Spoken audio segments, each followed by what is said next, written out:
Hi everyone, my name is Kelly Schaefer and I'm one of the counselors at Orange High School, and I just want to take a few minutes today to talk to you about applying to selective colleges and universities and how to make your application stand out from the crowd.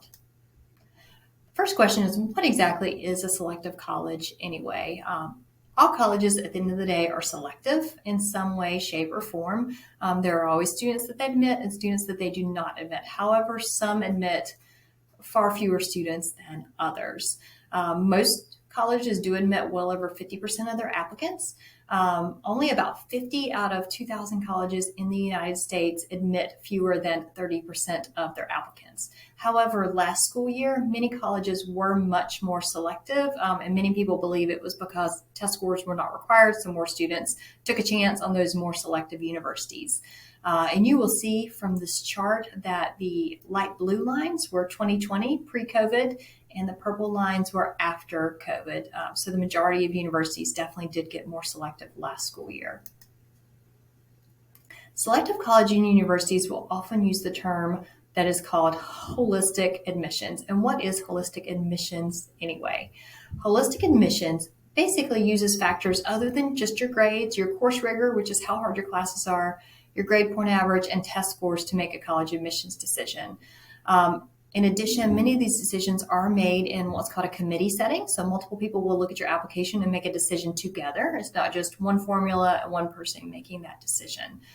Some of the factors that they use in addition to grades and test scores are your essays, your letters of recommendation, and your activities. And so you definitely want to spend some time really working to enhance these different pieces of your application in order to make you competitive and to make you stand out. This is a chart. The most recent survey was given in 2019, and all colleges and universities in the country were surveyed, and they did indicate what was the most important factor to them in making a decision. And as you can see, your overall grades are the most important factor.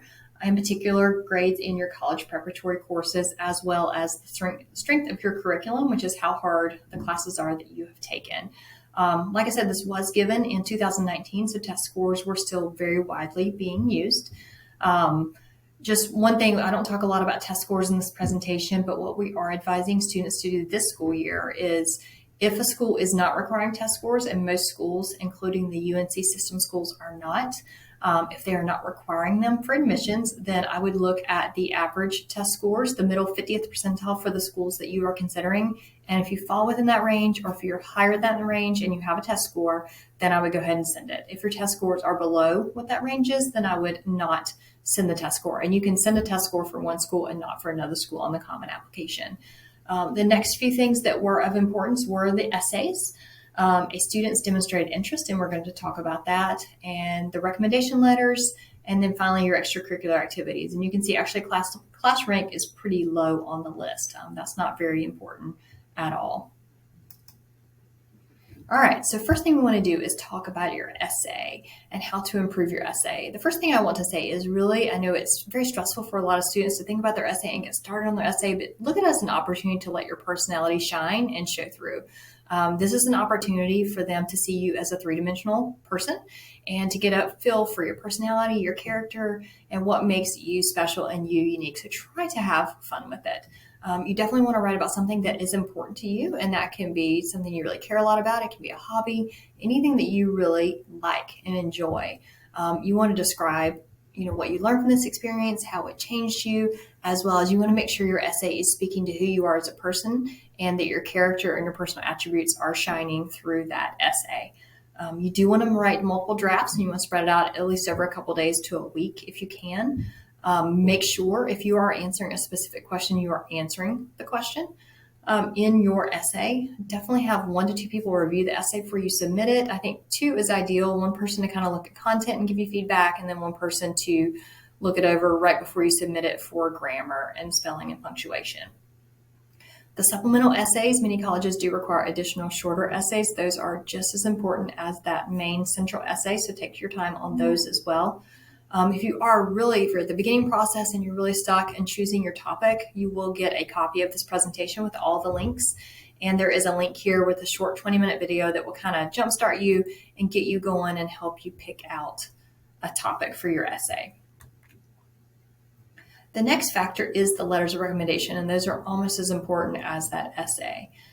In most cases, most schools are going to vary how many letters of recommendation they're going to require. I would say 2 letters of recommendation are the most common for schools. At least one of those do need to be from an academic teacher, because you are going to college, you are going to be a student first and foremost, and so they want to know how you are in the classroom, and they want to know about your curiosity, your intellect, what gets you excited, what motivates you, your work ethic in the classroom, and your teacher is the best one to speak to all of those qualities. The second one can be if you're involved in extracurricular activity, or you work outside, or you are part of a community organization. All of those are fine for that second letter, but at least one should be from an academic teacher. Ideally, that would be someone from your junior or your senior year, although colleges have told us they understand with COVID, and many of you took classes virtually for all of last year, so you may not have formed those connections that you may have formed previously. So if you do have to go back to your sophomore year, that is fine if you don't have that really strong connection from junior year or senior year.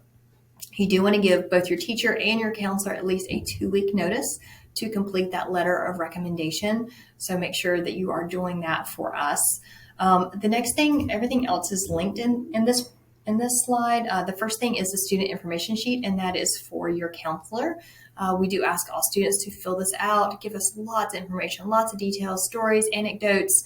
If there is anything that has negatively impacted your school experience and you feel comfortable sharing that with us, definitely share that with us as well, because we use all of this information. We want to write you the best letter we possibly can, and we really use all of this information to really fill out the letter and give it a lot of life. The second one is the parent information sheet, and this is also for your counselor. This parent information sheet is amazing. The parents love to talk about their students. They think their students are amazing. And parents give us a lot of really good information for our counselor letter. So same thing, parents, we would love to have you fill this sheet out for us as well. The next sheet is for your teachers. Your teachers may or may not require this, but we encourage you to print this out and fill this in and give this to any teacher you are asking for a letter of recommendation for, especially if you've not had the teacher recently, or if it's a new senior year teacher for you and you don't know them as well. Again, they want to be able to write you a really good letter of recommendation, and so this will really help them and give them a lot of good information to go on. And then the final link is just some additional tips on those teacher recommendation letters and how to put your best foot forward in that for that piece. The next slide, we're going to talk about your activities list. And while your activities are definitely not as important as the other factors in your application, they do really round it out and really show you as a complete person. So you really want to spend some time. You don't just want to list it and just be really basic with it. You do want to spend some time to really enhance them. You will be given the opportunity to list things in order on the Common Application. So you want to list your most important activities first, down through things you're less involved in. So whatever you're most passionate about, whatever you spend the most time on, the activity maybe you have some leadership roles in, you want that to go first. You do want to use action verbs, and you've probably heard that term before. Also, you want to use those when you're writing a resume. And this link will give you some examples of some action verbs, and so you can change some of your words out to make them a little more powerful. You do want to elaborate and use all the characters and all the space that they will give you. It is okay to use acronyms to maximize that space, but just make sure they are commonly used acronyms and they know what you are talking about. Just to give you just a really quick example, you could just say you're a member of the debate team and just really quickly list what you've done, such as debating topics, attending tournaments, and researching topics. Or you can say, I did this. I led research, I mentored younger students, and I hosted an annual tournament, and that was all me. And so that gives you a lot more ownership, and it looks like you have a lot more leadership in that organization. There is a link here to additional examples for you, so you can take a look at that. If you're struggling a little bit to come up with what you did in an organization, there is something called the BBs exercise. And what you're going to do is make up a chart for all of your activities. And the first column would be, what did you do? Basically, what did you do in this activity? Second column is the problems that you solved. The next column is, what lessons did you learn from this activity? The next column is any skills that you may have gained. And then finally, the impact that you had as a result of this activity, and how you applied what you learned outside of the activity in the rest of your life. And the last thing is, on the Common Application, there is an additional information session. And so this is especially if you had any adverse factors that impacted your education, if there's anything special that really just didn't show up in, a special hobby that you're really passionate about that just didn't show up anywhere else on the application, you definitely want to put that here. And again, you want to give the admissions committee as much information as possible about you so they can make a full decision. And there is a link here to give you more information on how to put your best foot forward in that part of the application. All right, demonstrated interest. This was on that chart as well. And so what is this and why does it matter? And the reason what it is colleges want to know that you want them as much as they want you. They never really know for sure how many students they admit of those students, which students are going to come to their institution. And any student that they feel like has a higher chance of coming to their institution, they're much more likely to take a chance on that student and admit them over a student that has shown no interest in their school. And they need students to come in and come onto campus every single year. Private colleges are more likely to track this than public colleges, and I would say the smaller the college, the more likely they are to track it than a larger institution. So some of the ways it's great with all these virtual resources, it's actually really easy to show demonstrated interest in a school without ever even visiting in person, although that's wonderful if you're able to do that. Some of the ways you can do that are attending information sessions. We have them here on campus, and also each individual school will have virtual information sessions as well.